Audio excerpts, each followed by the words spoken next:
Warning: this podcast features adult subject matter, adult language, and things not meant for children to hear. Viewer discretion is advised. You've been warned. If it's Thursday, welcome, ladies and gentlemen, boys and girls, children of appropriate ages, to the latest episode of the I'm No Joe podcast, the show where every armchair quarterback can feel like Eddie Bravo. Today, as like most days, I have got a glorious panel here with me to break down all the shit talking and shenanigans, the fight announcements and fuckery that has trickled out the MMA pipeline since we saw you wonderful folks last. Before we get into all of that, though, first and foremost, how you doing over there, gentlemen?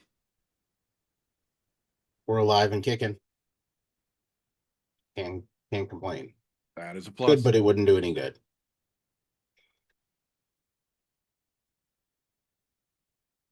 I'm honestly, say this every time, just excited to watch some fights now. It's a little extra because you get to watch Max fight and McGregor come back, but yeah, we'll talk about it later. Absolutely. So the kid is still at work. He should be here shortly. But in the meanwhile, we're going to go ahead and jump right in and kick things off the way that we like to, with a little bit of news and recent events, fight announcements, fight cancellations, official rumor confirmations and denials, things that are relevant in the MMA world that have been talked about since we saw you wonderful folks last. Excuse me. I will say, we do have a little bit of digging backwards, but not as much as it has been recently. Excuse me, allergies kicking my ass. So first and foremost, obviously this is not a boxing show, but we do cover things in the boxing world when they tend to be relevant. This is one of the most relevant that I've seen in a hot fucking minute now. Coming off of the controversial win against Rico Verhoeven, Alexander Usyk has announced that he has officially relinquished all of his heavyweight belts in preparation to plan out his quote unquote last dance in combat sports. So he is apparently setting himself up for a big money fight that he is not wanting to be holden to any of the boxing major organizations or the title they're, associated with. He gave them all away. He literally relinquished all three of the belts that he was holding and said that this is it. My time is coming to an end and I want to plan my last fight accordingly, and I don't want anyone else to have any input on it. I mean, when you've been at the top for as long as he has and you've got some of the fucking resume marks that he's got, you get to do shit like that. So it's going to be interesting to see who they put in there with him as his final match. We know Fury is angling towards the Joshua fight after his laughable fucking warm-up fight that he's got scheduled later in the summer here. So it's going to be interesting to see who they can pull together, because I promise you, Alexander Usyk is not going to take some little bullshit fight for his final match. Not after giving up the belts. It's going to be something big. So I'm curious when we're going to start hearing rumors about what it might actually be, because I bet it's going to be pretty soon. That being said, we did have a pair, not one, but two dropouts for this weekend's UFC 329 card, all within the last week and a half or so. The first one we got was Ode Osborne pulling out with an undisclosed injury a little more than a week ago against Cody Durden. They did manage to get Alessandro Costa to step in on, I believe, 4 days notice, either 4 or 5 days notice, to keep the Cody Durden match on the card. Very, very happy to hear that. The other one we just got a couple of days ago, one of the biggest prospects in the game right now, Ethan Ewing. Everyone was excited to see him get back, and he got an undisclosed injury just the other day, so he is officially out as well.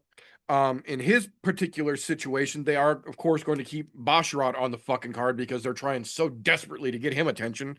They're bringing in a debuting fighter by the name of John Garza to take on Basharat. Much more interested in the Durden versus Costa fight than I am against that one. But again, short notice fights are short notice for everyone involved. So it's going to be interesting to see how those two play out, especially considering the Durden Costa fight is opening the entire event. It's the first fight on the whole fucking card. So having them open with a last minute fucking replacement fight could be good, could be bad, but it's definitely going to set the pace for sure. I mean, if we look at it in this way, as last minute replacements, Ewing was the last minute replacement and he showed his fucking worth. So Who So knows? is, We might get a couple of surprises where there might be some new prospects, you know? Mr. 50K is the king of the fucking short notice fights in Vegas. So there's plenty of proof to show that just because it's last minute don't mean it's not going to be good for damn sure. So yeah, I'm curious to see how both of these play out.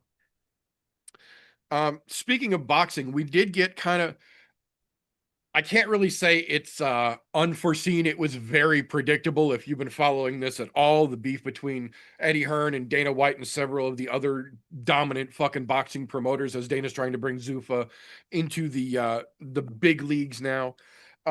Turkey Al-Sheikh, who is basically Dana's wallet at this point, had what they're describing as a boxing managerial summit, where literally the head of every major boxing organization went to Turkey Al-Sheikh's location and they had a nice little sit down talk. Well, almost everyone, that is, because Dana White not only heard about it, got his invite, but decided not to go. Not only did he decide not to go, they did send Nick Khan, the other co-producer runner, I say in air quotes, of TKO. They did send Nick Khan, so there was a TKO representative there, but Dana was so against this summit that he made Nick Khan step out of the group pictures that they took to celebrate the summit. He wanted that little of any TKO representation when they started documenting this event. So it seems like there might be a bit of a rift forming now between Dana and Turkey Al-Sheikh, and that could bring everything to a screeching fucking halt if that actually is the case, especially after Turkey went out of his way and brought everyone together for a summit, and Dana not only didn't go, but he wouldn't let his representative be pictured in the group photos. That's saying more with silence than it is with words, if you know what I mean there. So I'm very curious to see how this one is going to go forward, because that's not going to go unnoticed, I promise you. Fucking sucks because I was genuinely fucking excited for it, but we just got word this afternoon. Kevin Holland is officially out of his fight next week in Oklahoma. He again has an undisclosed location, an undisclosed injury, like the fights that we announced earlier here. But Kevin Holland was genuinely one of the main reasons I was getting excited about that. UFC OKC. That's a tongue twister. The Oklahoma City card that's going down next weekend. Holland was one of the better matchups on that card. So I'm curious to see what they're going to do there, because that is absolutely going to hurt that card, even though it is just a fight night. There we go. The next one here. UFC Vegas number 120 going down August 8th. Got a very, very interesting fight added to it this afternoon. Mateusz Gamrot versus Quinlan Salkild. That is a fucking spectacular fight. I'm a little sad that they're having it at a fucking Vegas, Apex card, but based on how both of those gentlemen have been doing lately, if they continue that trend, however that fight ends up, they will be moving up quickly, especially in the smaller Apex cards where highlights stand out that much more. So curious to see how it plays out. Great fight, in my opinion. That seems like a really huge fight for an Apex card. Because, I mean, Yes, don't get me wrong, I'm not going to complain, because some of the shit they've been feeding us at Apex fucking cards have been absolute dog shit. Yes. But I guess they're trying for a little redemption in there, because that might be one of the best matchups they've made for an Apex card in a really long time. I absolutely agree. That's what I said. It's a great fight. Just a little strange that they're having it on the Apex card. That absolutely could have been a main card fight on a numbered event, in my opinion, without batting an eye. Could have even been like a co-main event potentially, but we'll see what they do. I have a feeling that might be co-main event for that card if they don't end up making it the main event for the Apex card. But either way, I'm not mad at it. Great matchup, and as long as they don't stick it in the fucking prelims for some reason, should be just fucking fine. Next one we've got here.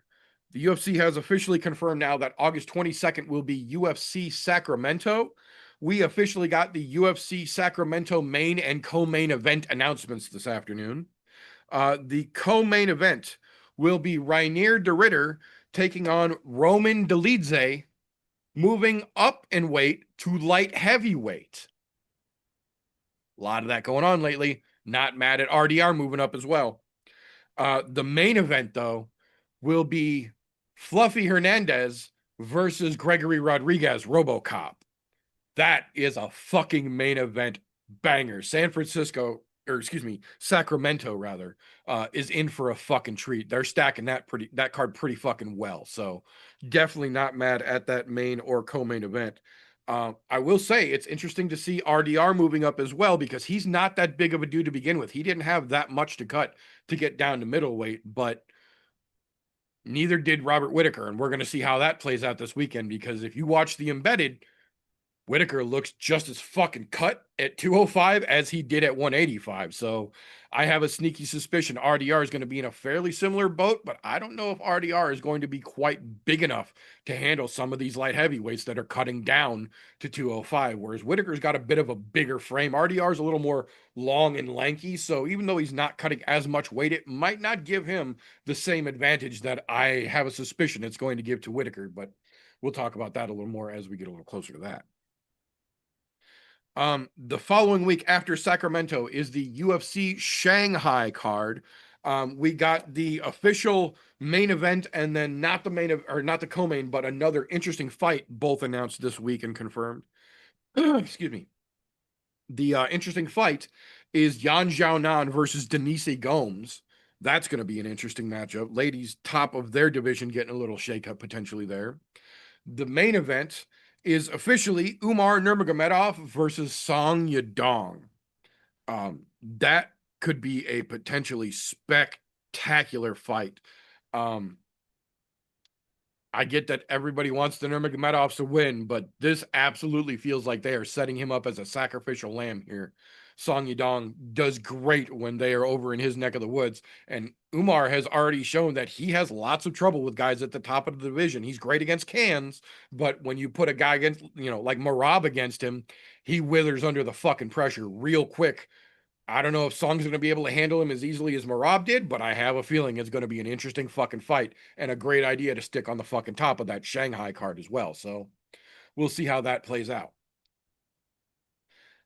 The first official booking for the UFC Noche 2026 will be taking place September 12th down in Chandler, Arizona. The first fight has officially been booked for it, and it is Manon Fiorot versus Alexa Grasso. I am pretty sure we have seen this fight booked before, but it fell through. I can't remember if it was just once or twice, but I know they have made this fight before, and it didn't actually make it to fruition. So it makes sense that they're going to put it together on the Noche card for this year, because Fiorot's still at the top, and Alexa's trying real hard to get back to her spot at the top. That fight could have big implications for their division, for damn sure. Couple of quick ones here, not fight news related, to close out the segment this evening. The first one, I am not exactly sure what the fuck is going on behind the scenes, and no one else is either, because there's not a whole lot of explanation being given. But we did hear from the style bender himself this afternoon, officially confirming Israel Adesanya, after 13 years, has officially left City Kickboxing and has given up Eugene Behrman as his head coach.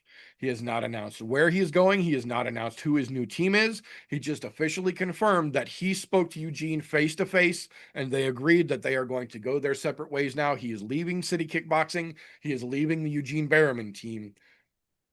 I'm very interested to see how this one plays out, because there's been rumors for a while now that Izzy's ego was starting to get the better of him in the gym from several folks. So it wouldn't surprise me if this was very much a Amanda Nunes situation with Jackson Wink, where she needed the attention and they were trying to focus on everyone at the gym, and it just eventually became too much. So we'll see how that plays out. I'm not sure, but I'm sure we'll hear more about it as the time gets a little bit further from the initial incident. I mean, to be fair, from his last couple of showings, a change of gym might be what he actually fucking needs. I agree. I don't know if he just got too complacent with Eugene and the CKB boys, or if he's just, too in his own fucking groove that they've been running for, a decade and change. And that might be the problem, is he's been in that same mindset that got him to the top, and now it's not there. He might need that fresh set of eyes that goes, hey, how about we try X, Y, and Z with the skill set you already have? And that might be what pulls him out of the fucking slide that he's been in. I fucking hope it does. I hate to see a team like those guys break up because the CKB crew has been dominantly kicking ass and taking names in multiple different divisions for a hot fucking minute now, for almost 15 years now. So to see the team starting to break up a little bit, Volk is doing more of his own thing. Izzy is completely fucking left. Quake basically fucking retired. Like, the CKB crew is absolutely shaken up from what it once was, but this could either be the end of the big CKB run or that chance for them to bring in some new guys because all of the old guys have, started to go their separate ways, and the rebuilding of city kickboxing. So no real way to tell how it's going to go, but it's going to be interesting to see how it shakes out, in my opinion. Last one I have got here, kind of a weird one, but I felt it is worth mentioning. Cam Kirk, former UFC fighter, that's an important distinction. He went 1-2 in the promotion and then was released, has now become the first fighter in history to go on to the regular episode style of the show Big Brother. Chuck Liddell and Misha Tate did quote unquote celebrity Big Brother a couple years back, and it was fucking lame. But this is the first time where a fighter who is still active, not in the UFC, but still an active fighter, has actually gone on to the regular show that's supposed to be for quote unquote regular people. So it's going to be interesting to see how that plays out. Neither Misha or Chuck really did a whole lot for the MMA community by being on the show. They didn't really do that great, but this is kind of a little bit of a different angle for that. And it's going to be interesting to see how Mr. Kirk handles that when he's got the cameras, but no one to punch. So we'll see how that one shakes loose as we get a little closer to that starting to actually go. That being said, that is what I've got for news for this week. Either one of you gentlemen have anything that I might have missed? Nope, because I generally tend to not follow the media anymore at all. I get don't it. do anything that has to do with social media. And I'm pretty sure anybody in any of our group chats from Instagram or anything like that can tell you I haven't looked at those in fucking months. Yeah. Yep. I get it. So that being said, that'll bring us to the point. If you've been watching the show for any amount of time, you know that we've got one of our favorite and fan favorite segments that we like to do called the Casual Corner. And the problem is, inevitably, if you do the Casual Corner for long enough, you will start to learn whether you want to or not. And you start to lose that casual tag because you start to recognize shit and you start to know what's coming and you start to understand a little bit more about how the sausage is actually made. And that's kind of what happened here. We brought ourselves in a great casual, had a couple of nice picks, and then, you start hanging around with us long enough, you watch enough fights with us, we're going to put some fucking knowledge into your brain through osmosis if we have to. And that's kind of what happened here. We lost the casual edge we had on our casual. So at that point, we just had to give him his own goddamn segment because he's starting to learn, like most folks are starting to learn, what's important, how things work, and why they work. We gave him his own little segment to talk about shit like that, and a little thing that we call the next move. Thank you. Let's see. So this week we're going to talk about one of my favorite moves in the entirety of combat sports. When I first seen it, I called it the fucking Sparta kick. Because the guy that was doing it correctly and throwing his opponent across the ring. Now, what this is actually called is the teep kick. Now, it's a foundational move that was brought on from Muay Thai. Like, they are the ones, Muay Thai kickboxing, those guys are the ones that patented it, perfected it. They're the ones that practice it every day. I don't know a Muay Thai kickboxer that doesn't know or doesn't do any form of a teep kick. Now, at the surface, it's used to control and judge distance and keep distance. You're wanting to keep your opponent away from you while you're trying to figure out what you're going to do, how far he or she is from you. And it kind of sets the tempo of the fight, because if they can't come into you, they're in their head. They're in their head now because I can't get into him to hit him. He's trying to kick me in the chest. So it forms a little bit of what you would call like a barrier. Yeah. The judging the distance. You can use it to judge distance and then follow through with 1-2 or an elbow up the middle or anything behind it. It's a straight out kick with your hips turned, the planting foot turns, and you're following through with it. Done right, like I said, it can throw people. I watched a guy go to do a flying knee and get teep kicked right in the hip, and he barrel rolled midair. It was amazing to watch. And it's just, it looks so simple when it's done right. Now, you can use it to interrupt, like just like I said, the flying knee. That's a perfect example of it being interrupted. You throw that when nobody's expecting it, when the guy's getting ready to rush in, his head's down. Either A, you're going to catch him in the chest, B, you're going to catch him in the face, or C, you're going to hit one of his legs. Something right there is going to catch. It's going to throw him off because you're not thinking about getting kicked in the face when you're going in to punch somebody. It's a great move, to be 100% honest. I think everybody, regardless of whether you are a grappler, a striker, a brawler, whatever you want to call it, freestyle, you should all know how to do it, and it should all be implemented. That's all I can say.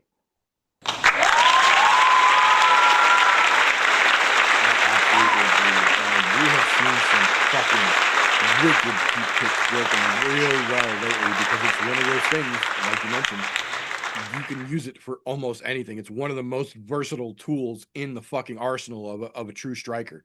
We've seen people use it defensively to keep from getting rushed in on. We've seen people use it as a rangefinder just to see where the opponent's going to be. And like you said, we've seen several, even recently. It's a great stopper for a flying move. Doesn't matter if it's a flying kick, if it's a flying knee, you're trying to Superman punch, you get caught with that fucking heel midair, it stops your forward momentum and some. So it's called the jab of kicks for a reason. Right? I was going to say, how often do we see people using it just as a fucking feeler, the same way you would with a jab? And it works perfectly for that as well. So, and to be honest, it's similar in nature to, if it's used correctly, it's just as effective as a low calf kick. Absolutely. And unfortunately, both of those techniques are vastly underutilized. Yes. I mean, there's very few people that you see use it. Strickland is a teep kicker. There's a reason why he's managed to do so well. There's quite a few teep kickers out there. I mean, John Jones was known for it. Yep. You can look, there's a long list of really great fighters who use it effectively, and their careers generally show it. Fuck yeah.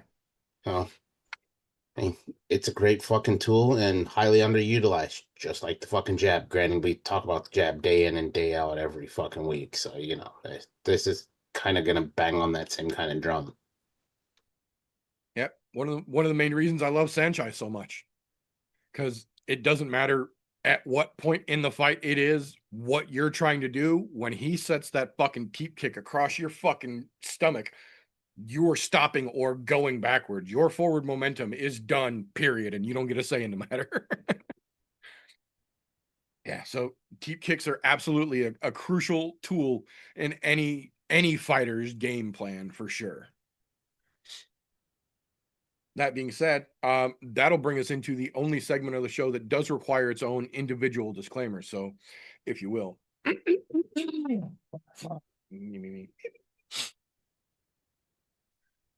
Tapology.com in no way, shape, or form supports, sponsors, or endorses the I'm No Joe podcast. Yet. That being said, Tapology does give you the option to go onto their website, make a free account, and make fantasy-style MMA picks like we do here on the show. They even let you make groups. So we made one. It's called I'm No Bookie all one word, or group 965, whatever way you need to find it. The group is open to the public. You are welcomed and encouraged. Make yourself an account, join the group, and then let us know who you are, and we will hold your picks accountable with ours in a segment that we call Tapology with TJ. All right, I'm feeling a little fiery tonight, so I'm gonna start this way. All right, all you cheapskate fucking chintzy bastards who are listening to this for free. If you don't go on to Tapology and make an absolutely free account and come join our group 965, I'm no bookie, however you need to find it, you will forever be known as chintzy cheapskate bitches. Like I said, I'm feeling a little fiery right now, so we're gonna run with that. It is free. It's all in fun. Join the group, don't join the group, but at least go make a fucking account. It's totally worth it. Now, if you're one of those people who doesn't want to be known as a chintzy cheapskate bitch, you can go down below, look at that Patreon link. Go ahead, link some out there. Nobody's going to be sad about it. Some of us might be happy, especially if you sling enough, because, you know, Daddy could use a new computer. Either way. No, just kidding. I'll deal with my own fucking computers. You guys aren't going to pay for that shit anyways. Bruh. We're going to hop right into it. I'm going to make this short, sweet, and to the fucking point. Because, well, last fight out was 2 weeks ago, June 27th. That would have been the Fiziev Torres fucking card. Good card, by the way, for what it ended up being. Pretty solid. Donna somehow managed to pull herself back to the top of the pile again. It's been a while. So congrats, Donna. Pat herself on the back. Good job, good job, good job. On the backside of that there's always got to be somebody who shits the bed. Unfortunately, this week it was Vindog. 5 of 13, didn't get north of the 500 mark. But just to be honest, in our group, if you don't get north of the 500 mark, there is no chance in hell that you're going to be having a chance of leading the pack. Unfortunately, did trip over the dick a little bit that week, but that is what it is. Overall, though, the group as a whole, on average, we averaged about 7 out of the 13 correct. So we're just over the 500 mark. Not great numbers, but not terrible either. I mean, all things considered, it's a 50-50 shot on every pick you make. It really is, regardless of what the fucking odds state. So you got to take everything with a bit of a grain of salt. Now, with that being known on who took top spot and who didn't this last week, we're going to hop over and look at the summer shenaniganry. I can tell you I'm probably still sitting near the bottom because, well, I had a shit week last week and I took a whole week off, basically. Right now, even though Donna did make a good run this week, she did not make a good enough run to take over the top spot. Christian has still got that honor at 38.85. Donna in a close second at 36.15. Oh, Flintlock himself over there, looking like some satirical evil genius, is somehow sitting in the third spot. But like I said previously, we chalk this up to newbie luck. Everybody gets their run at this. The meter sitting in the 4th spot. Don sitting in the 5. Vindog sitting in the 6, myself sitting in the 7, and Don's other account sitting in the 8th spot. So it's crazy that I took a whole fucking week off and am still doing better than one of his 2 accounts. I don't know how the fuck that happened, but you know, whatever. Not mad at it. Other than that, that's all we've got currently for the Tapology stuff. But like I said, it's absolutely free. Go make a free account. You don't have to let us know who you are. However, if we do recognize your username, I will call your fights out, your picks out, just like the rest of ours. You are not safe. If you want to be safe and join the group, change your name if you don't want us to know who you are. If you do want us to know who you are, send us a little jingle. We'll get you added to the list of people who we say are doing well, getting lucky because they're new, or straight chipping over their dick. Doesn't matter. Or beef curtains if you're a female. I'm not sexist here. I don't give two flying fucks what you are. You need to be a fucking flying squirrel for all I care. On to the most important thing of this week, which is talking about the odds for this upcoming numbered card. I can't call them pay-per-views anymore because they're not pay-per-views. Actually, yes, I fucking can. Because only if you have Paramount Plus in the United States and a few select other countries is it free. Outside of the US, everybody else still has the pay-per-views. everybody else has pay-per-views at this point. So yes, it can still be called a pay-per-view. Sorry if you don't live in the US, suck it. Get a good VPN and fucking, get yourself a Paramount Plus fucking subscription. Say you're in the US, bam, freebies. Granted, I'm not telling you how to live your life. Anyhow, there are a few fights on here that have slightly wider odds, and then there's one that has just unnecessarily wide odds. Like, completely unnecessarily wide. So we'll get to that in a minute. But we're going to start with some of the slightly wide odds here. I'm going to go with the starting out of the gate here, Kai Kamaka and Luke Riley. Luke Riley coming in as a minus 250 favorite over a plus 205 in Kai Kamaka. Am I surprised? No, because Kai Kamaka's been kind of a fucking flake. It just is what it is. Another one of these slightly wide odds here is going to be in the Cesar Almeida Damian Pinas fight. They've got Almeida coming in as the plus 225 underdog. Damian a minus 275 favorite. Not surprised. Hit one other one here, and I say slightly wide, and it's wider than I would think it would be, considering if there's a replacement fight. And that's the Alessandro Costa and Cody Durden fight.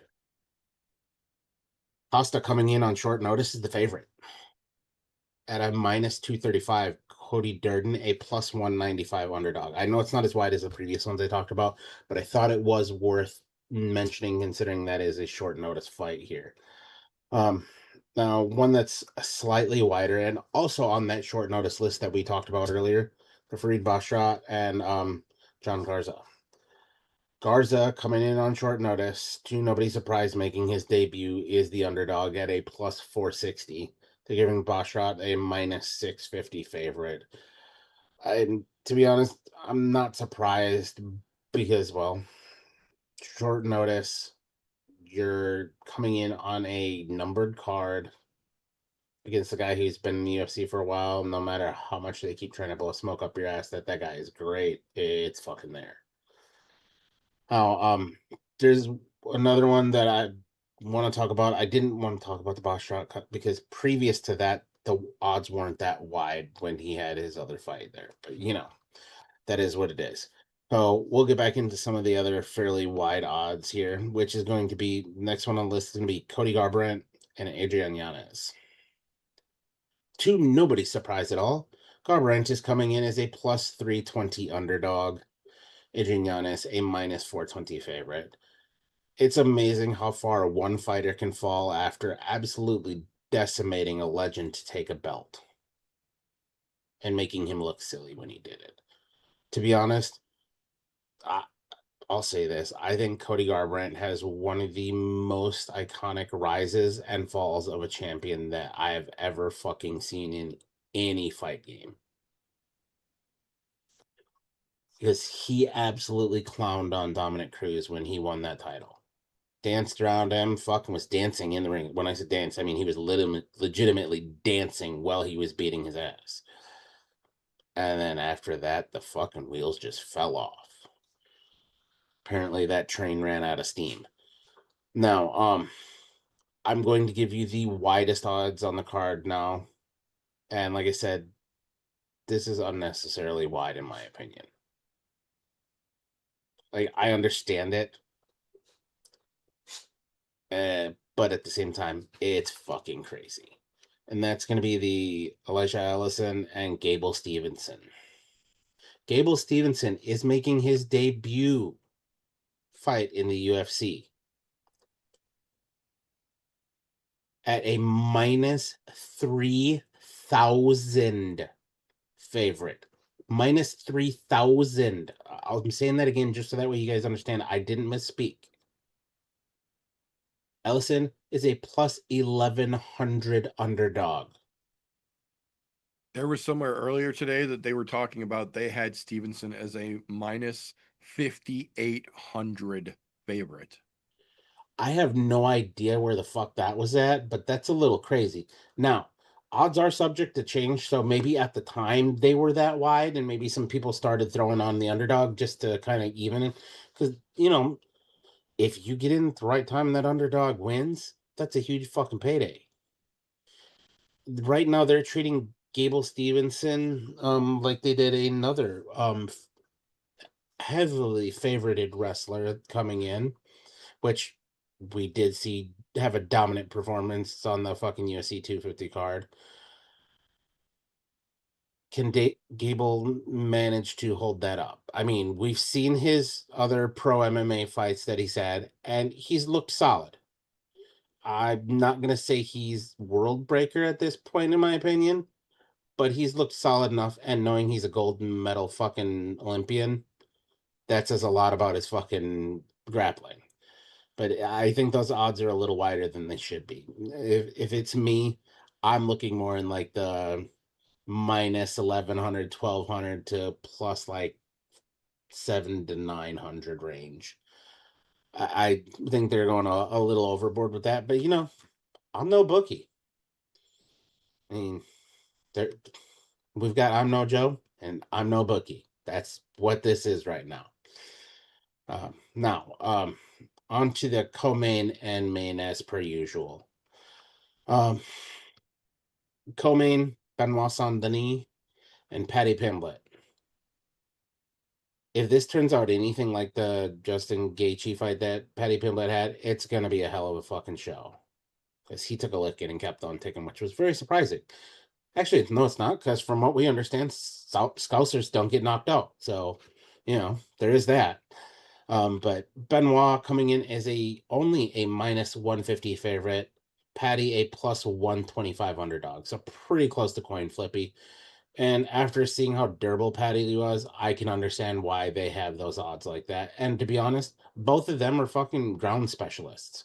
So it could end up in one of two ways. Either we're going to get an extremely cool fucking grappling match out of this, or we're going to see two guys who just want to sit and throw.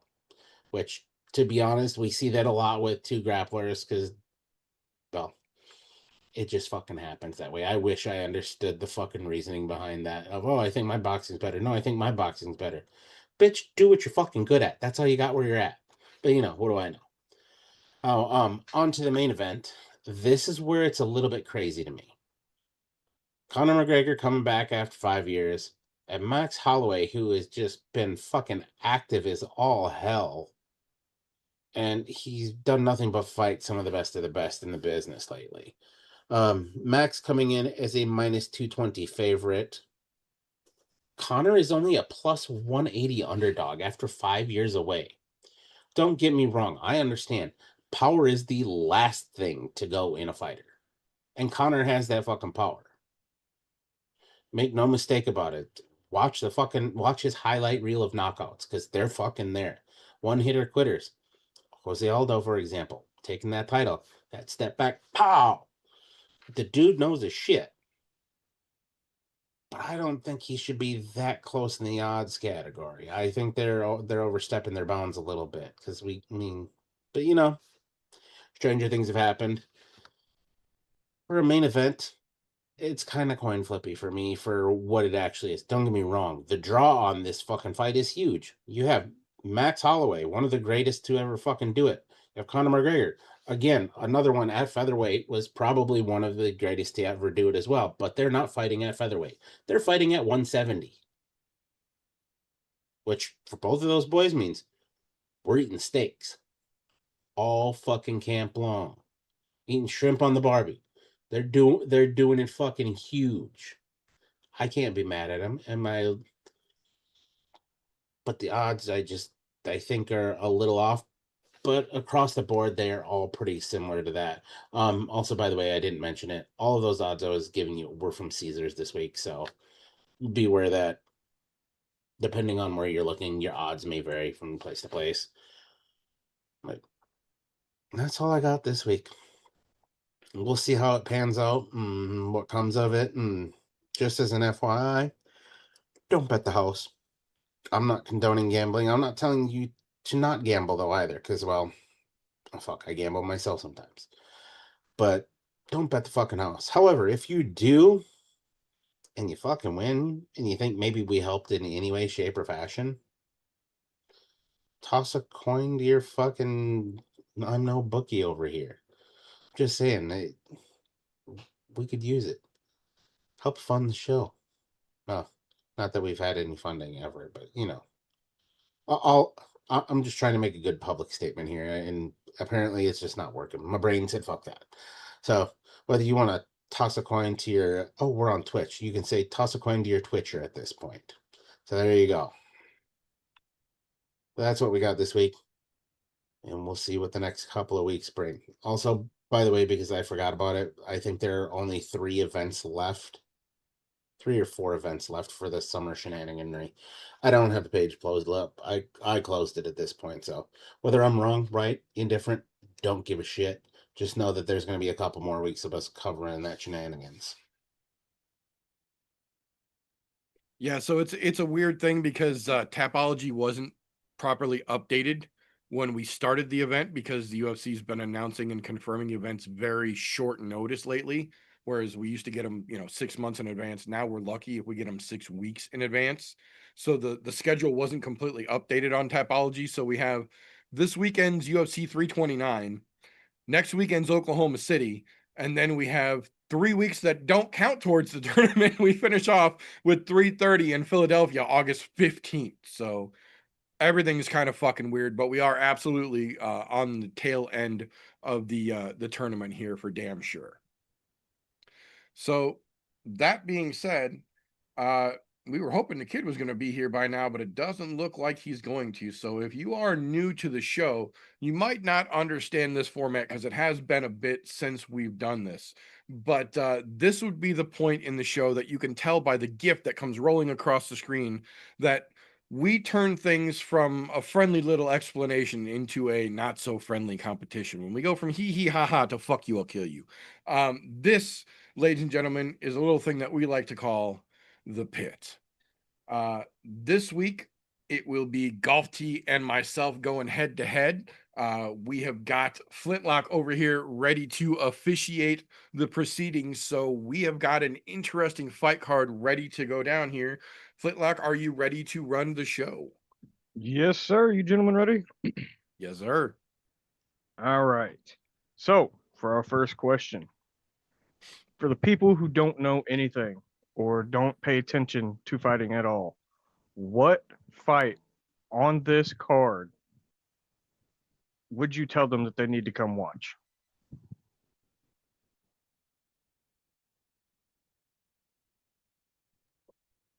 You want to go first? Or you want me to? I was just going to say, I feel like we're all sorts of out of sorts because that didn't get brought up at all. And he's over here talking to both of us like we're all both going to fight over it. I don't think he quite understands. This is a gentleman's sport, sir. Would you fucking get it together over there? You're supposed to check to see who's going to take the first and then second. And then we flip flop in the next round. It's okay, though. We'll take care of this on behalf of you. Fucking rookie. Everybody gets one. Yeah. All right. Rochambeau for it. 1, 2, 3. I just cut off your fucking nipples. You can go first. I got my rock, paper, scissors gauntlet shirt on and everything, and I still fucking lost. So for this particular fight, UFC 329 generally is the International Fight Week, one of the biggest fight cards of the year. Predominantly speaking, it's usually bangers top to bottom. Being as how we're in the Paramount era, there is a little bit of fluff in this one, so it's not quite oops all bangers like the normal IFL cards are, but this one's still got plenty to keep people entertained here. There is some low-hanging fruit, but the one that I think I am going to have to go with here is one of the ones that is getting slept on more than I feel like it should be, and that is the People's co-main event here, Corey Sandhagen versus Mario Batista. Mario Batista might not be the most exciting fighter in the world, but much like several other fighters before him, he is on an undeniable fucking win streak, just taking people's fucking souls one decision at a time. Hashtag justice for Jose. But on the other side of that, you've got Corey Sandhagen, who has quite literally been hanging by the fucking bit tips of his fucking fingers into the top of the rankings, just getting passed over time after time after time. Now we finally have some shakeups back at the top of the bantamweight division again. The winner of this fight could arguably put themselves into the title conversation with a big win. And seeing as how Corey Sandhagen not only has been training regularly, but he opened his own fucking gym in Denver. And if you follow their social media, all of the Colorado folks and all of the folks that train in Colorado have made a point to come and do some training there, if not started headquartering themselves out of Corey's gym now. So we know that Corey is ready for the vast majority of what Mario is going to bring. But Mario also has been, for lack of a better terms, a little one-dimensional lately, whereas he's not really in there to knock your head off. He's not in there to submit you. He's going to hold you against the fucking fence for 15 minutes and you can't do shit about it. And that's enough to get a decision win. And he's proven it time and time again against some of literally the best that the bantamweight division has to offer. So Corey being a smart intellectual fighter, good in-fight IQ, great game planner, knowing exactly what Mario's going to try to do to him, surely will have been prepared for it. Whereas the other side of that, we've got Mario Batista, who is going against yet another bouncy, jumpy, very movement-oriented fighter that he's going to try and go in and just fucking hold still and not let him use his game. So I think this could be one of the most slept-on fights of the evening, because if Batista can hold Corey still, that building's going to go fucking crazy. On the other hand, if he can't, Corey's going to style on that fucking dude, because Batista is very hittable and Corey is very agile and very versatile in his striking. But if Mario superglues himself to him like he's done to several other people, this could be one of the biggest upsets of the evening as well, in terms of like fan support, because the crowd's going to get behind Corey. Nobody really likes to see the dude who's going to hold you for 15 minutes. But like Mario himself has said, you don't like it? Do something about it.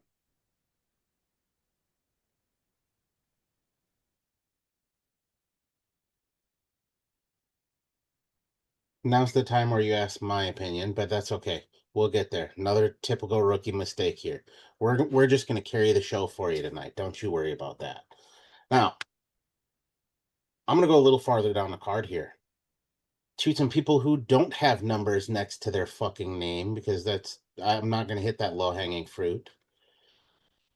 I'm going to a fight where we have a get or get got and one of the most unethical strikers in the UFC.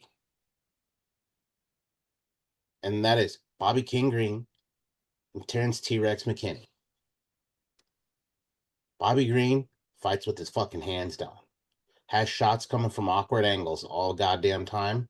Terrence McKinney is a get or get got fighter and never has a fucking boring fight, whether he is winning or losing. Guaranteed there will be fireworks during this fight. Not to mention, if anybody's watched any of the lead up to this, you know those boys were hanging out prior to getting the call on this.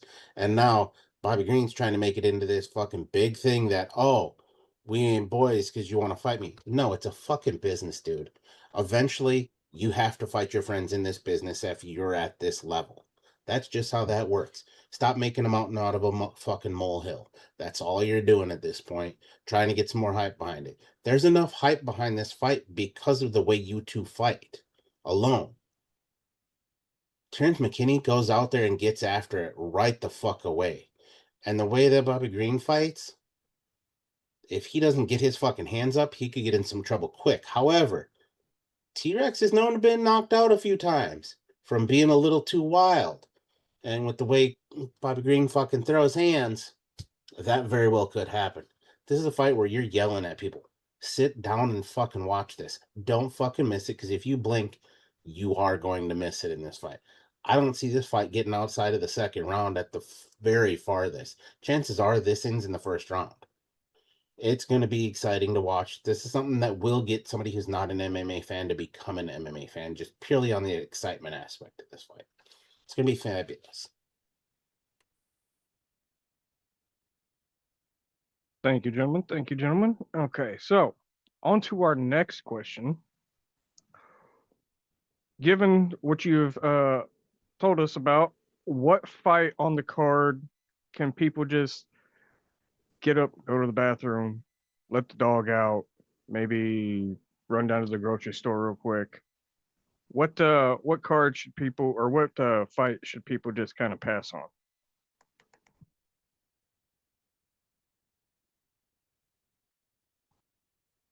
Mr. Meter. Wrong. Yeah, I Try went again. first last He time. went first. My turn.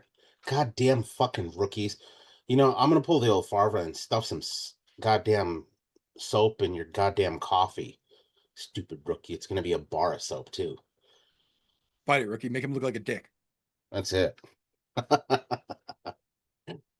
What I'll say is you don't have to go far on this card. There's quite a few of them that, for being International Fight Week, don't fit the mold.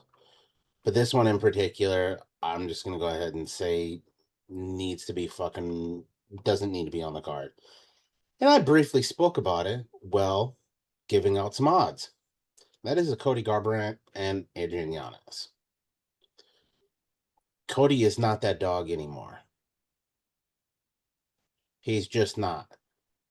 His fights will be exciting now because it's going to be exciting to see how he gets knocked out or if he somehow manages a lucky punch because he still has fucking fire in his hands.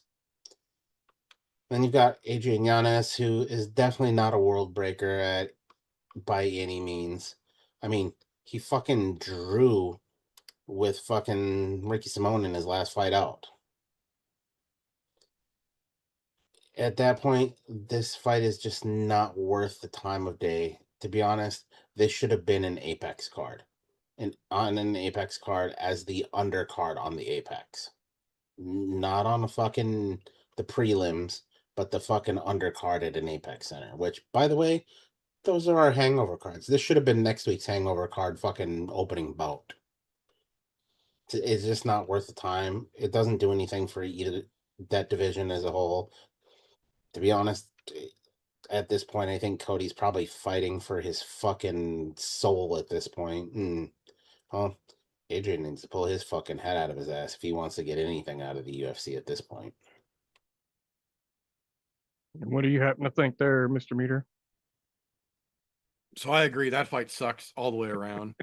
But I think there is one that is a little more useless on this card. Ordinarily, I would say it was the Fareed Basharat fight because fuck both the Basharat brothers. But being as how John Garza is getting a short notice debut and an opportunity to shit on the Basharats at the same time, I'll leave that one for some contender status. The one that I think would probably be the best use of a bathroom break would be Damian Pinas versus Cesar Almeida. That fight just doesn't have a whole lot going for it to begin with, not to mention it's at 185 and neither one of them are ranked. So even if that does somehow magically become a fun fight, it doesn't mean anything in the grand scheme of things. It's one of the only fights on the card that doesn't have any kind of a divisional implication in it. It doesn't really matter which one of these gentlemen win. It doesn't matter how they win. It doesn't matter if we get a draw in this fight because this one has zero implications going forward for either of their careers. Neither one of them are at risk of getting cut at this point. Neither one of them are also at risk of being ranked even with a big fight because they are both ranked in the bottom chunk of the top 100 overall. So even with a big win, neither one of them will even jump into rankings or ranking contention. This is one of the only fights on the card that really just doesn't fucking mean anything. So, I mean, yeah, it's technically a fight, but it's not a hyped fight. It's not an implication having fight, and it's not a stylistic clash that's going to make everybody get excited. It's just a fucking seat filler at this point. Thank you, gentlemen. Thank you very much. All right. So on to our next question. How do you guys see the co-main playing out? Mr. Meter? So 2 for 2. that one's a little bit different here.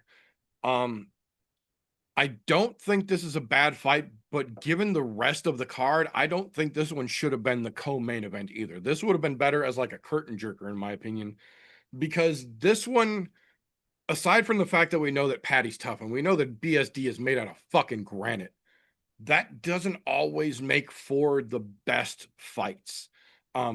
Neither one of these dudes really has the power in their striking to put the other one away, but at the same time, they both have enough of a ground game and a submission game to kind of negate each other to a certain degree. I have a feeling, and I know it's not the most popular opinion, but I think this one is actually not going to be that exciting. I have a feeling that Patty A is still going to be in his head a little bit because of that Gaethje fight, because he got the dog shit beat out of him from pillar to fucking post.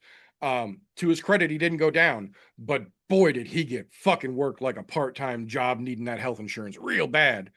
BSD on the other side of things, yes, he's got his ground game, but he's actually been working more on his hands, and we can actually see that. But he also has that same factory default set that most fighters have. When you get in trouble, you go back to the thing that you know. Yes, he might have a more rounded skill set now, but he's also very grappling heavy when it comes to his base. So I feel like this is going to be a semi-exciting first round, big shots back and forth. But then once the actual fatigue of the fight starts to set in a little bit, I have a feeling we might see 8 to 12-ish minutes of some uninteresting ground game going back and forth. Patty does have a good submission game, but I think overall BSD is just going to be a little stronger than he is. Just in general, the physicality will be noticeable, in my opinion, here. And I think BSD is going to be able to hold him off. I think we get a very uneventful decision, probably 29-28 BSD. Patty's going to bitch and cry, but he's still going to have to go home. He will still be able to say Scousers don't get knocked out, but I still think he's catching an L. And Mr. Golf T, what's your opinion? You know, he did get beat pillar to post by Gaethje in his last fight out in Pimblett. That does beg the question, and this is not related to this fight.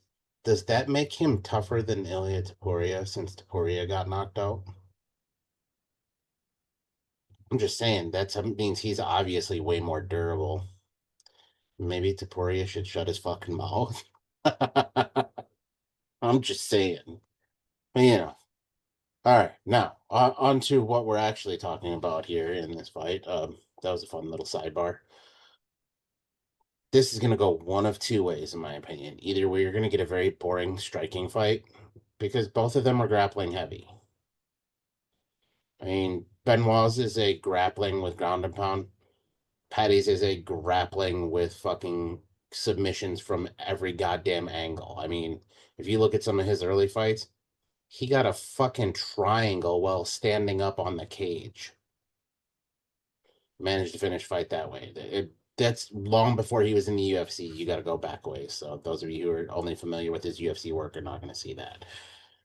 But Benoit has been known to just be an absolute beast when it comes to ground and pound, and fucking he will fucking go for that. The problem is when you have two grappling heavy guys, I said it earlier, a lot of times we end up with boring stand-up fights of it's Rock'em Sock'em Robots. The problem with Rock'em Sock'em Robots is when neither one of them are well known for fucking knockouts. It makes for a boring fight. I mean, if we break it down by stats, KO wise, they both have won about 30% of their fights with knockouts. Now, knockout slash TKO, that also includes ground and pound. That's not your one-shot knockout. So make that very clear. Like, yeah, somebody might get ground and pounded out. Oh, what's a little bit crazy here? Benoit's got more submissions than fucking Patty does, as far as percentage-wise. He's around 65%, and I think Patty's somewhere in the neighborhood of 40% submission wins. And Patty is much better at the long game, though, because he's got 26% of his wins by decision. So he knows how to go the distance and take it on points. Now, there's a fun little fact that they did point out, and anybody who's watched long enough does realize, and I'll say I'm going to say Paddy Pimblett and his team had pointed out, to being very truthful, that Benoit does gas. Because he goes very hard very early. He's one of those fighters where if Paddy can weather the storm, he very well could take it out in the third round and be finished with it. Now, flip side of that coin, can he? Don't get me wrong.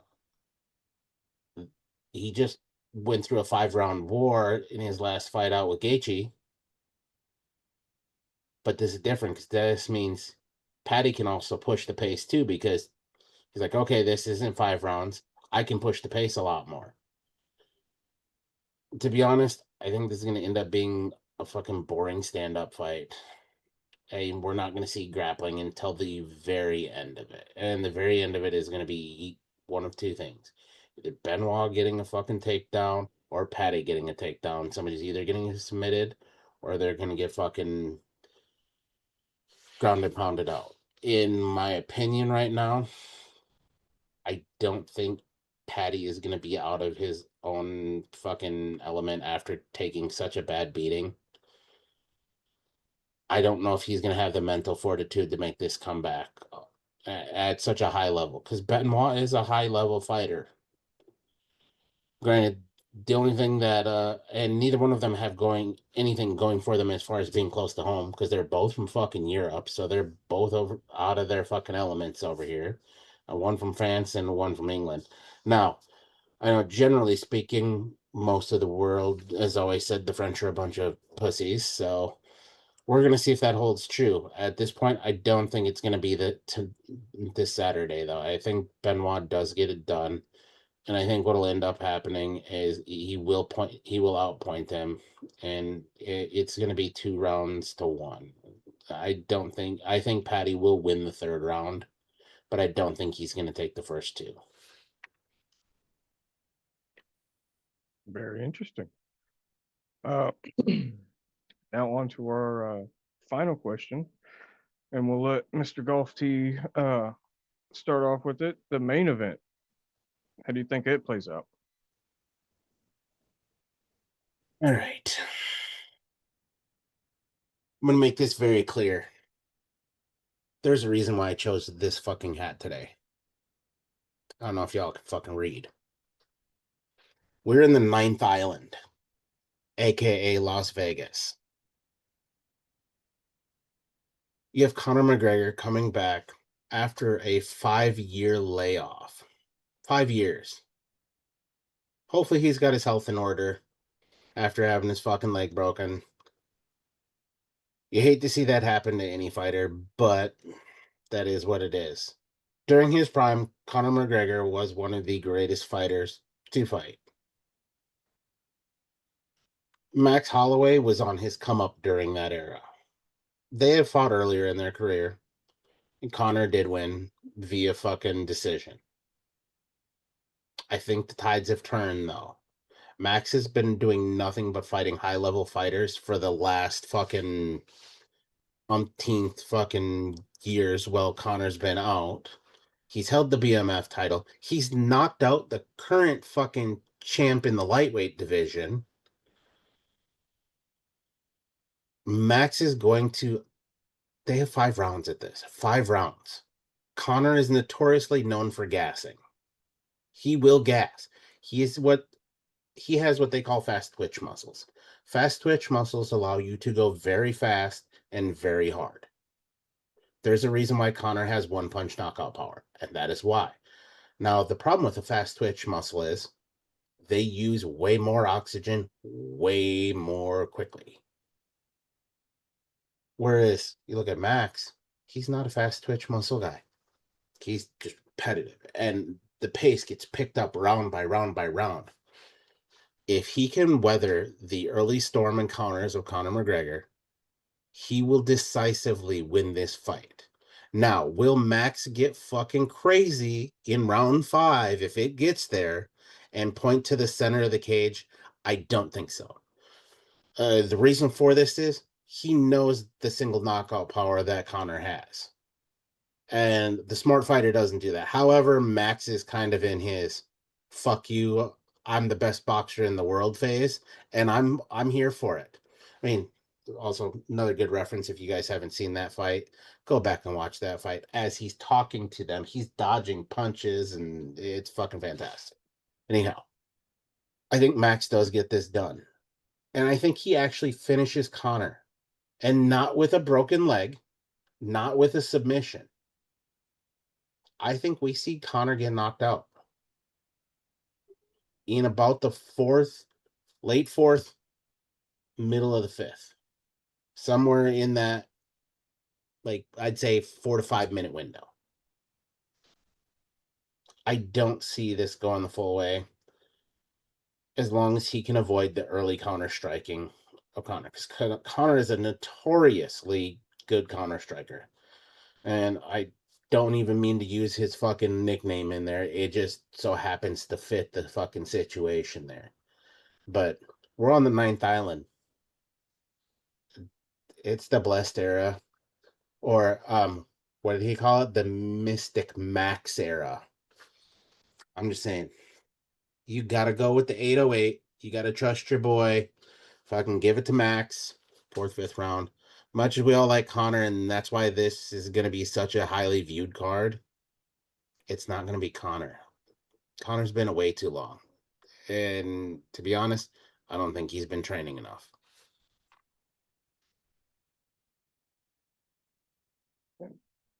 What would be your opinion on the situation there, Mr. Meter? So it's an interesting matchup because, yes, Max has been arguably the most active fighter the UFC has ever fucking seen in these last couple of years, while Conor's been dealing with his conviction for rape and punching old men and selling off the whiskey that he thought that he actually founded, which he really didn't, and screwing over his business partners and cheating on his wife and forgetting that he has kids and getting into beer stuff, and then, you know, pretending that he actually runs the BKFC. That being said, Max Holloway, to Conor's point, has fought the who's who, but they've almost all gone to decision. Yes, Max is one of the most durable guys in the UFC. Yes, Max throws more punches than just about anyone in the UFC. The problem is he doesn't throw the punches that finish. The other problem is, as great as Max is, he's also very touchable. And though it took a long fucking time, Ilia Topuria showed that he can absolutely be knocked out. I would never in a million years presume that Conor has the gas tank to make it to round 4, let alone round 5 at this point in his fucking career. And it has nothing to do with the leg. It's just the way that he fights and the style that he has adapted more than what he used to. The issue is, like TJ mentioned, when fighters start to age, the last thing they lose is that power. And if there's anything that Conor McGregor has been known for since he was in fucking Cage Warriors as a goofy looking little fucking Irish string bean, all the way up until he was in that fight with Dustin when his fucking leg broke, that left hand of his is a fucking piston. If you look back, Cowboy Cerrone had every reason in the world to be confident as shit because little 45 Conor was going to come up, fight him at 170 pounds, and he's just going to weight bully this little bitch right back down to featherweight. And then Cowboy realized what I think Max is going to realize on Saturday, that Conor hasn't been a little skinny featherweight in over a decade now. The main difference in this fight is going to be the physicality. Yes, Max Holloway is bulking up so he can be competitive at 170 pounds. The problem is, if you've been watching social media, you'll know Conor McGregor has been well over 200 pounds for the duration of his time outside of the octagon from that leg break. He's not bulking up to fight at 170 pounds. He's cutting down now to get to 170 pounds. Yeah, it's going to shorten his gas tank, but Conor McGregor never plans to fight 5 rounds.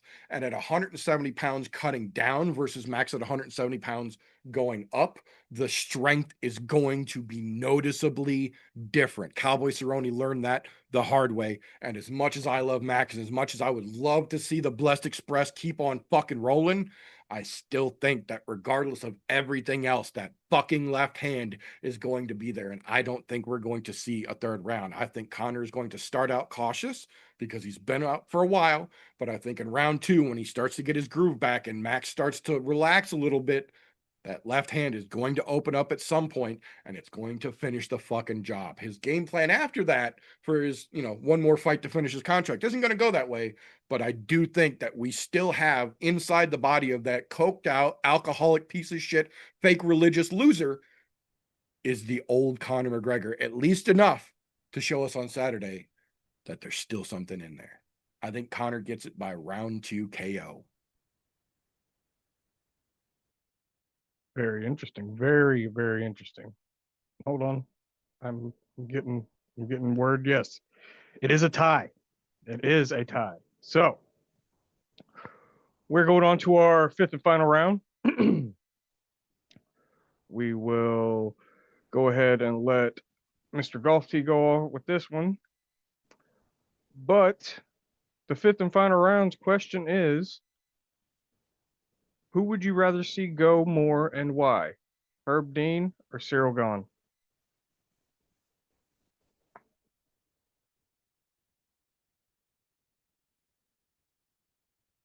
Do you want to rephrase that question? Do you mean get kicked out? Yeah, gone from the UFC. Herb Dean, without a shadow of a fucking doubt. That dude will do anything in his power to not take responsibility for his actions. Let's just go. I'll call it as it is. Right now, the most prominent thing. Alex Pereira's back of the fucking headshots. Those are clear as day in the back of the head. This isn't the first time that Herb Dean has been a part of something like this. He's been a part of other fucking problems, and he never takes responsibility. He always tries to point out why he's fucking right. In this case, he went as far as to get a goddamn doctor to point out lobes of the fucking head. But when you look at the fucking lumps back here, that isn't here.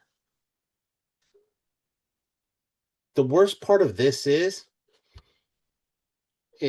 there's not an athletic commission that is going to touch this and do anything to fix it. They're going to continue to let him. He's also very slow to stop fights. He's had a lot of fights where we've seen people's detriment and possible long-term damage because of how long he's let things go. And I get it, because there are days we complain about fucking early stoppages and shit like that. But there's blatant ones where you're like, stop the fucking fight. Stop the fight. Stop the fight. Stop the fight. Stop the fight. Because we fucking know. We're not stupid. Humans are smart. We understand when you're on that brink of one more blow could fucking kill this guy. And to be honest, I don't want to see that shit. I think Herb Dean is a fucking liability. Cyril Gahn's just a fighter. He's doing what his job is, and that's to fight. Now, whether he's doing some shit, fucking dirty shit in there or not, that's up for a whole different fucking debate. I mean, pokes in the eyes, fucking strikes to the back of the head. Yeah, there's some things you could call dirty in there. However, in the heat of the moment, they're fighting. But as the referee, the one who is supposed to be protecting the fighters, like, you can, I mean, I get it. You can only protect them so much. People are going to get knocked out. They're going to get limbs broken. It's going to fucking happen. But his job is to protect the fighters from unnecessary fucking damage. He's doing a piss poor job. He needs to go long before the fighters themselves. In a case like this, it's without a shadow of a doubt Herb Dean's got to go. Very interesting. Mr. Meter, what's your take on it? So it's an interesting conundrum. I agree. Good question. But I would have to say, given the choice between getting one or the other out of the UFC forever, I have to go with Cyril Gahn. Unlike Herb Dean, Cyril does not serve a purpose to the UFC. Herb Dean, while a notably terrible referee and absolutely fucking gun-shy to stop a fight, take a point, do anything that a referee's supposed to do, he does, however, still serve a pair of secondary purposes. He can do the check-in where he checks and makes sure nobody's hiding metal in their fucking gloves and that they're wearing their cup and their mouth guard. He also is actually still good at one thing, and that is being a replay official, because he has been one of the most important people in terms of actual fouls that have stopped fights and had to been revised out of anybody that they use for that particular job. So even though he's a terrible referee, we don't have to let him referee. We can keep him cage side and let him do things that he's actually good at that don't involve fighter safety. On the other side of that coin, if we keep Cyril Gahn around like they continue to do, all that does is reinforce the stereotype that Holly Holm was not a fluke. That if you play ball enough and you say yes often enough, the UFC will keep giving you title fights even if you don't deserve it because your division is thin enough. I don't remember the last time we saw a fight from Cyril Gahn where he didn't commit some sort of foul. Eye pokes, nut shots, back of the head shots, grabbing gloves. There's an entire fucking section of highlight reels out there just highlighting all of the fouls that Cyril Gahn has committed. Herb Dean's ref good fights. Cyril's not good for the UFC, but Herb's not as bad for the UFC as people want to say just because he's had some fuck ups. Cyril is as useless as sandpaper coated toilet paper. Thank you both, gentlemen. With that all being said, today's pit goes to Golf Tea. Congratulations, sir. Not gonna lie, as much as I was jabbing the judges today, I really did not think that was gonna happen that way. Also, by the way, I don't give a fuck whether he's bad for the UFC or not. I'm worried about the fighters themselves. Fuck Herb Dean. He can go. Fighter safety is an utmost priority because without fighter safety, those fighters do not continue to fight long term. And for those of us who are avid fans, I would rather see fighters being able to fight long term because the fucking refs knows what they're doing. But on the other side of that, Cyril can go fuck himself with all the cheating bullshit he's done too. I'm just mad nobody's fucking called it out. Or no refs specifically. Herb Dean. Just I'd saying. say cut them both, but that's just me. I mean, Mario Yamasaki ref for the UFC for like 15 years, and he openly said he wanted to see people die. So, I mean, Yeah, I mean, he's not as bad as Yamasaki was, right? but he's still fucking bad. Yeah, yeah. No, Although we could keep him as a replay official solely, just that, nothing else. As I said, And we to don't be have to let honest, him ref, but I don't even think he should be allowed in the building. He should be sitting in the truck outside of the building. right, yeah, put him with You the know, production crew. Yeah, kind of like they do with the NFL, where they have to call New York. You know, same fucking concept. Yeah, no, I can see that. That's exactly why I said there are things that we can have Herb do where he doesn't get to impact fighter safety, where he has to stay on the fucking sidelines and sit in front of the fucking TV and not have the ability to miss a blatant fucking call that even the commentators are talking about him missing. So I think if we can keep Herb Dean on the sidelines and let him do some replay shit, let him do the fucking check-in area where he pretends that he's actually checking to make sure that people aren't sneaking shit in, and then just keep him out of the fucking ring, I think we'll be all right. There we go. There's trouble. Well, that being said, that will bring us just in time to run this one last segment before we go ahead and get out of here, because now that the kid's here, we can do that kind of shit. So for those of you who are new, in case you've been watching fights as long as some of us have been watching fights, you start to learn how you want to watch the fights, when they come on, where to watch them, and you start to develop your patterns, and you inevitably develop some blinders, and you start to lose the forest for the trees. Well, Luckily, here on the show, we've got ourselves a bona fide young person that's always out there diligently and delicately fingering the pulse of the MMA world to help keep us all abreast of all the names that are going to be names before they are names in a little segment that we call Slows, Cans, and Contenders. Appreciate you, brother. Fucking hoped I'd be in here earlier, but life's life, just like fucking last week. Man, I'm glad I get to talk about some fights, so I'm glad I did make it, hopped in time. We got the fucking return of the Mac this weekend. I'm going to be playing the song for the next couple of days. I think he's going to get dog walked the fuck by Max. I mean, he's fighting Max Holloway. Let's be honest, motherfucker hasn't fought for 5 goddamn years. But it's cool as shit. I mean, that's what brought me back to fighting over 5 years ago. Like, me and Vincent hadn't watched fighting solidly for years. And it was that Dustin and Connor fucking card after Weidman had broke his leg. And there's those few, like, big things that I'd start piquing my interest in the UFC again. And then fucking Connor coming back. I'm like, oh, cool. And then Connor breaks his fucking leg. I was like, holy shit. And I just couldn't. I was hooked again.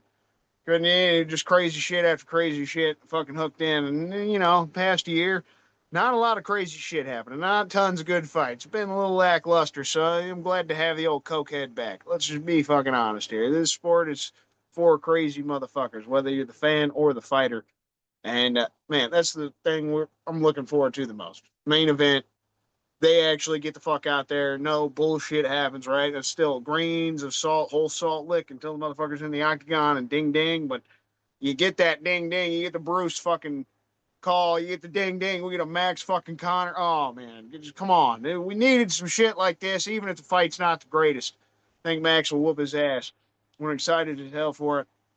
You got some other young kids on this card I'm really looking forward to as well. Honestly, a lot of them Englishmen too.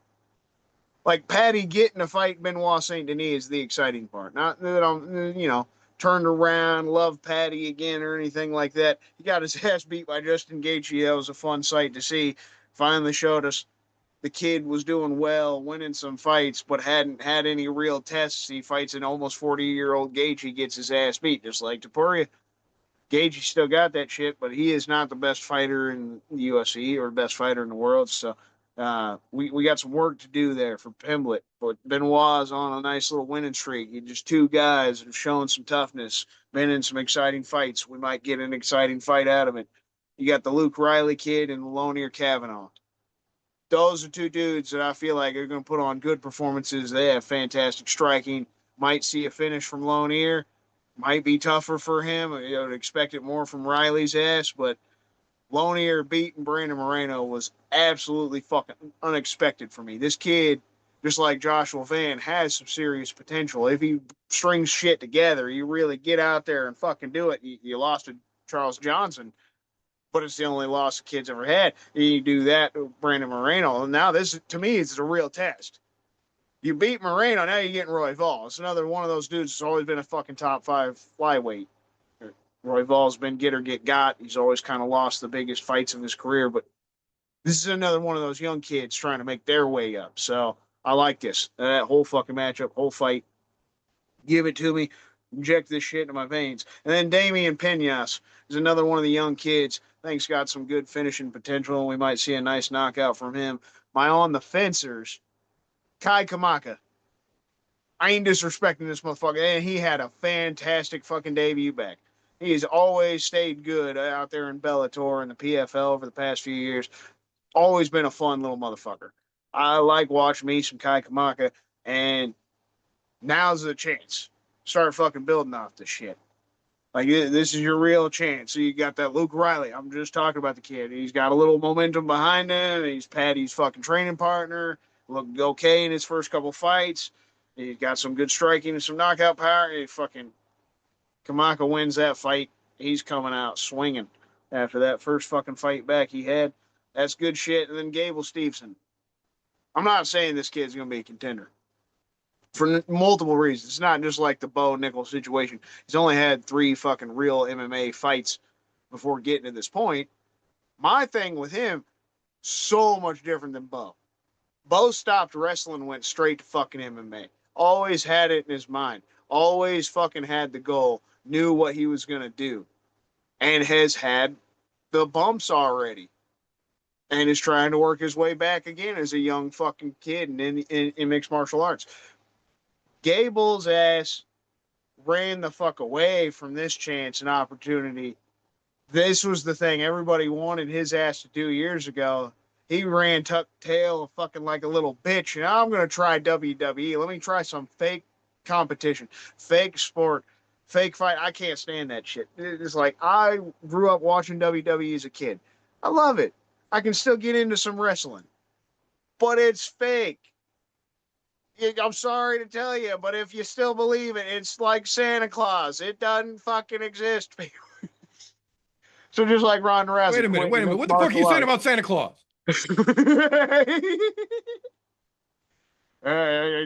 Just hit up the Easter Bunny. He'll let you know. Fucking for real, right? Oh man, I just can't get behind this Gable Steveson kid. It's the Ronda Rousey situation, running away from mixed martial arts after you take a couple losses. You could have just retired. Everybody would have respected her more for that, to just like quit, but to quit and run away to fake fighting, to act like you're still a superstar in some capacity, try to make millions of dollars to do absolutely nothing. Yeah, I don't get that. And he failed at it. That's the more hilarious part. He couldn't fucking ever get on NXT, their builder program. The kid sucked so bad, couldn't cut a promo worth a damn, that you couldn't even get on the amateur side of the WWE. And then he tries to go to the NFL and couldn't make it through a training camp. So then his ass is like, let me try to pick up mixed martial arts now.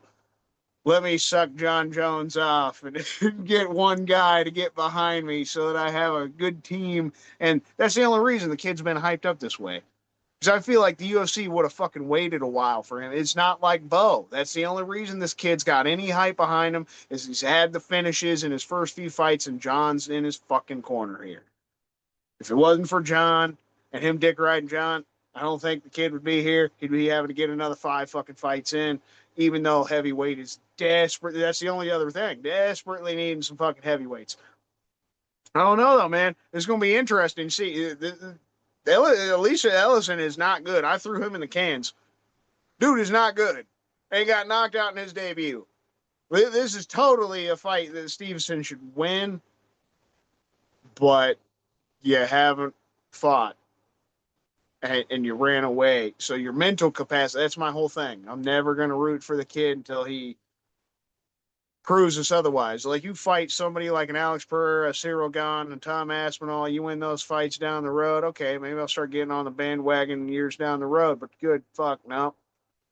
You beat Josh Hokett in a fucking 6 months to a year. No, we ain't talking. You get your ass back to work. Because that's all I heard him talking about all fucking media week, too. Just wanting to fight Josh Hogan. They fucking apparently train in the same gym together. So he's trying to, like, fucking start up this little beef that'll be the future thing. Nah, dude, no. Neither one of you are shit. Don't fucking try to bring him into your coattails. Just build off. Yeah, he seems very clowny himself in his own right. And you got the Basharat brother. He's still the undefeated one, but I don't like either one of them. They came out in their debuts, looked decent, but ever since then it's just been decisions. You know, the wet blanket kind of grappling compared to the really looking for finishes. You got that Ryan Gandra and Zach Reese fight. I think middleweight all over it. Probably one of the worst fights on this card. Had to throw that one in the can. If you've got some time, like intermission, that's the intermission fight. Go do some shit that you need to do. Both of those guys kind of cans. Shouldn't be, can fighting a can. You just get a dented can. That's the best situation we can get. And Tracy Cortez, got to throw that in there. Now, I don't like the fight as a whole. I don't ever like talking down on the ladies' fights, man. Kong Wong, she looked fantastic in the debut, had an amazing fucking knockout. It's just ever since then, she had a tough loss, and she's winning a few like rough decisions against girls that really aren't high level. So it's just like, what is she really made of? Are we going to see another finish come from her ever? Is she like, this is her chance? They're giving her a ranked fighter in Tracy, but Tracy's a wet blanket kind of fighter too. That chick is going to try to get Kong Wong down to the ground, hold on to her, and just lay on top of her for the 15 minutes. I don't think the fight's going to be very entertaining at all. And Tracy has proven she's had the multiple points against high level girls at this point. Like, that's her best bet. She's good looking, so she's got a fan base support, and she has been in some fun fights before. But she has the 2 finishes of her entire career: 1 knockout, 1 submission. Definition of a decision machine. That is all I've got, boys. I'm gonna try to keep it short and sweet. There, as a card for a whole International Fight Week, it doesn't feel like International Fight Week. That's why I threw Conor McGregor on this shit. Will it be a fun fight night? Probably, but definitely has more of the fight night feel than the pay-per-view feel, even though we got Conor's ass on this. Like I said at the very start, that's the only fucking thing, man. We got something to be excited about if that shit really happened. Conor fucking Max 2 and the return of Conor, and it'll piss us all off. But I'm still a fight fan, and that little boy still exists in me. And if Conor McGregor somehow, after 5 fucking years of a layoff, all the coke and the drinking and the breaking the leg, you fucking come out, and because we know he's not beating Max unless he knocks Max out. Like, Conor's always been the same dude. He has no fucking gas tank. It's happening at the very beginning, or he's getting his ass beat. If he does it, holy, got to do it. Give it to the end of the year. Do it. Justin Gaethje, Conor McGregor. Conor can eat a fat bag of you-know-whats, cut down to 155, and get a real fight in, you motherfucking son of a bitch. You come off of 5 years doing cocaine and drinking and knock out Max Holloway, you destroy part of my childhood soul. You better bring back the other fucking piece, motherfucker. You go back there, you fucking get a goddamn belt back, and you bring back 2016 all over again. You son of a fucking bitch. That's the only thing that's been making me enjoy this whole week. Once he actually showed up, you see him on the embedded, you see him on the media days. He's a little bit stoic, trying to talk about how he, hit rock bottom and found God, but he's still motherfucking Conor McGregor, and hearing him fucking talk shit just gets me fired. That's the thing, man. It's always been the thing. Him talking about how he's going to fucking hit Max to the body. He's going to sun him up. All these things. I want to see it. Do it. Do it. That's all I can fucking say. That's all I got. I'm sure you boys will agree most of the card sucks. But if Conor does it, we're going to have some fucking fun. Yeah, no, I absolutely agree. That's basically the sentiment that we gave earlier. Like, this does not feel like an International Fight Week card. Yes, there's some good fights on it, but there's basically just as much filler on this, quote unquote, most anticipated card of the year as there is on a general fucking hangover card that we have to deal with in between numbered cards. So, yeah, there's potential for some craziness, but it's still not the card that they keep trying to fucking promise us and failing to deliver.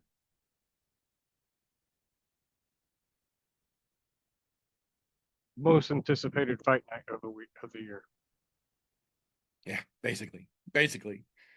But that being said, that is what we have got for this particular episode. So if you are new around here, first and foremost, thank you for tuning in. We try and do this pretty much every Thursday when there are fights to talk about. We generally go live around 9 p.m.-ish Central Standard Time on both youtube.com/I'mNoJoe and dual streamed to twitch.tv/I'mNoJoe. Pick it up in your video consumption platform of choice. We're over on both sides for free, so feel free to catch us live. If you can't catch us live, we do leave the replays up on both platforms as long as they are allowed. If you miss those replays on purpose, I understand that as well. We also own mirrors, and for those reasons, the week after we go live, we put the all audio version up. Anchor.fm/I'mNoJoe. Get it to your podcast consumption platform of choice, Google, Spotify, Apple, whatever you use to listen. It's over there and it's for free as well. If you really like what we get up to around here, first and foremost, a thumbs up goes further than you think. Subscribe so you don't miss an episode, and don't forget to turn the bell on because Google is dog shit about reminding you. Share an episode with a friend.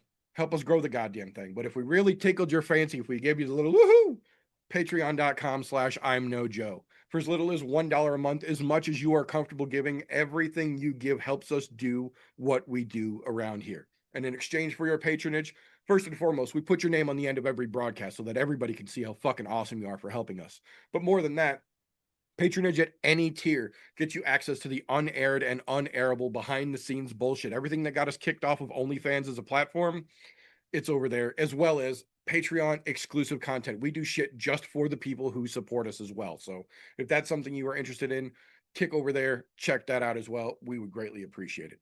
On the other side of that coin, if you don't like what we get up to around here, first and foremost, what the fuck are you still doing this deep into a podcast that you didn't enjoy? Give it a thumbs down and then go fuck yourself. We won't even dispute it. That being said, when we wrap things up around here Thursday night, that is not the end of the fun, because tomorrow and pretty much every Friday, he's over here. Yeah, I think he's on the side. This gentleman and his other half dropped their podcast, Slow Bake and Contemplate, over on Spreaker.com. Links to their podcast and their socials, as well as their very own channel on the I'm No Joe Discord server, all running down below. Go click on that shit. Tell them how good they're doing. Appreciate you, brother. I definitely have been lacking on the fucking podcast for the past few weeks. I ain't even gonna lie. Life's been fucking rough getting this grow going, trying to start up my own business, try to get ready for this event. If you're in the KC fucking area, we got a fun ass event going down, Equal Minded fucking Cafe on Troost Avenue. So, I mean, if you're a KC resident, you probably know where Troost is. Look up the Equal Minded Cafe, look up the Brother Oscar's fucking page, Wielder of the Renegon. Wedges and fucking presses from 12 to 4 on Saturday. We got some crazy shit. Lots of local growers. Hash. Trying to get the Slow Melt Hash Co. fucking out. Started up. Yeah, life's been hell. Haven't done a podcast in a few weeks. Gonna try to get it done tomorrow morning. Start trying to incorporate the other regular pieces of life. Like I said, wish I could have been in here earlier, but glad I still got to be a part of it. And finish off, you can't fucking forget the brother. I haven't gotten to hear from him throughout this whole thing because I showed up too goddamn late, and I can't blame him one little bit. The motherfucker's probably ready to get the fuck out of here, go to bed. But he's a badass, and you got to show him some love. Everything the Brother Golf TV Vapes is motherfucking doing, he still does a lot. He may not stream weekly other than this anymore, but he still does a lot every fucking year. He has his bike drive for kids. The brother's a good fucking dude. Make sure you show him some love. Follow everything he's got going on, and all of his stuff should be down in the description as well. Yes, sir. Good luck finding any of the shit I do, because I don't post shit anymore. But you'll hear about it when it does come time for bikes in like 5 months. With all that being said, there's nothing to do on Wednesday nights anymore because I don't have a fucking show. So you need something to fill that time slot. Little Birdie tells me the meter does many things. So you go to Linktree/the meter does many things, or Linktree/I'm No Joe. It will take you to each and every one of the many things that the meter does do.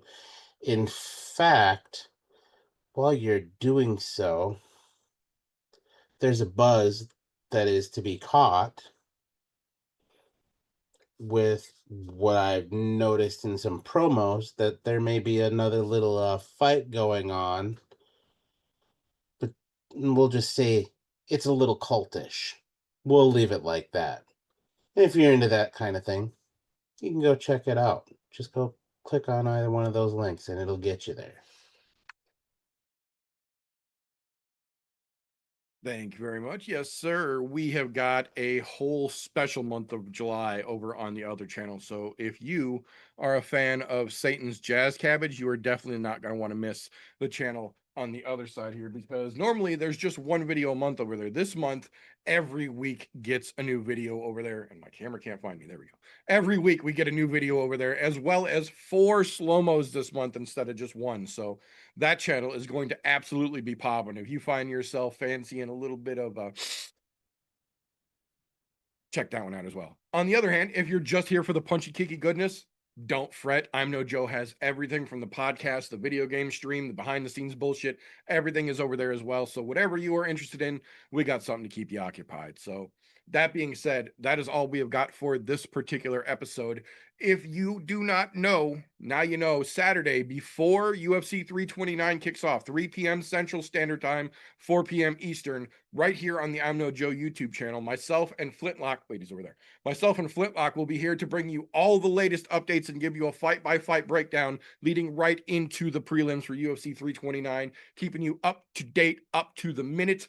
You don't want to miss the pregame show Saturday, but that is all we have got for this particular episode. So until next time, boys and girls, don't let ignorance stop you. You can root for anything.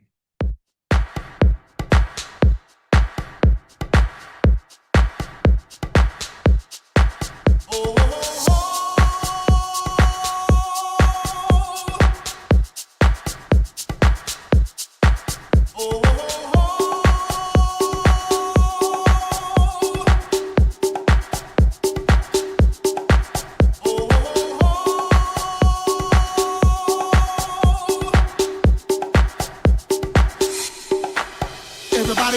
kung fu fighting. Those kids were fast as lightning. In fact, it was a little bit frightening. How do I say goodbye to what we had? The good times that made